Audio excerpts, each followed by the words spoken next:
Hollywood has been propagandized.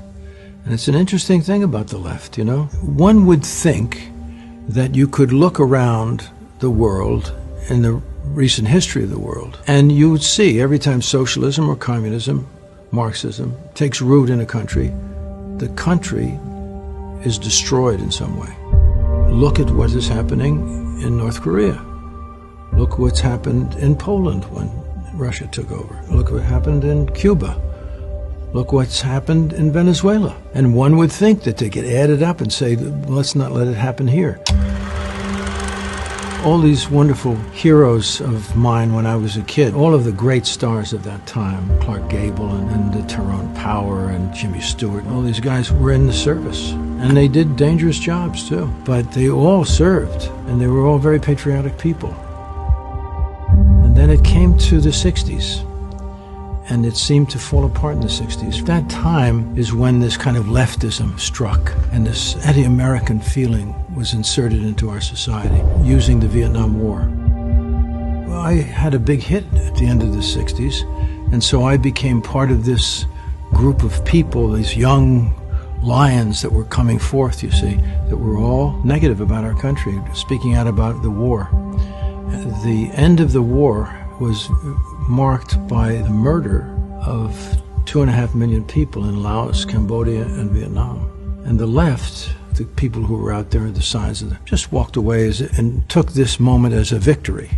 And I saw all of this carnage, and that communism and the communist hordes that created all of that violence were given a pass by this group.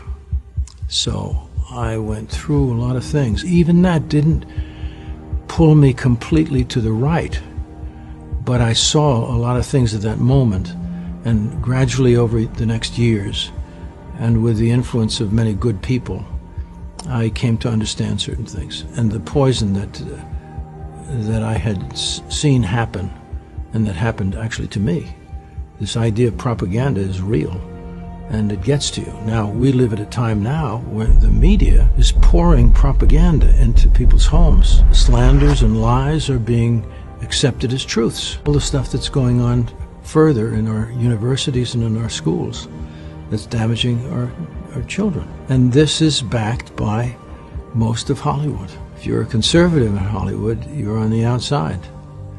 And you don't have an easy chance for a career. You know, people can hire who they want. This is a free country, still. So it's their business. You know, they want to work with certain people and not work with other people. It's okay with me. But of course, there is this kind of bias, and it is reflective of the blacklist that they make such a big deal about.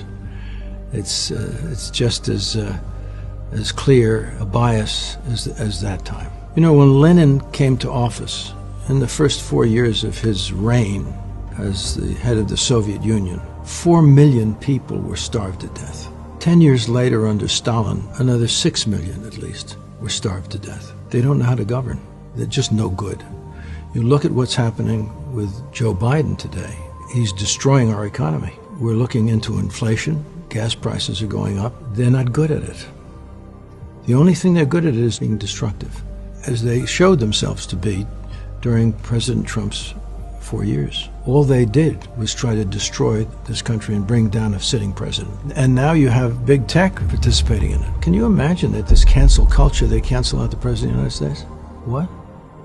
I mean, it's very, very serious. It's a battle for the truth. But thank God for our founding principles and our founding documents, and especially the Constitution. Even though it's been eroded and attacked, still enough of it has kept us alive. And I believe that we're going to prevail. That's what I believe. I believe all these wonderful people that have stepped up and can explain things to the American people. And once a person gets connected to the truth of things, they don't leave it. The truth is God's truth. Truth is God. Good is God. And we're fighting lies. Well, that's what's great about what this channel does, you know, what Ben Shapiro has done, what Candace Owens has done, you know. They have alerted people, awakened them.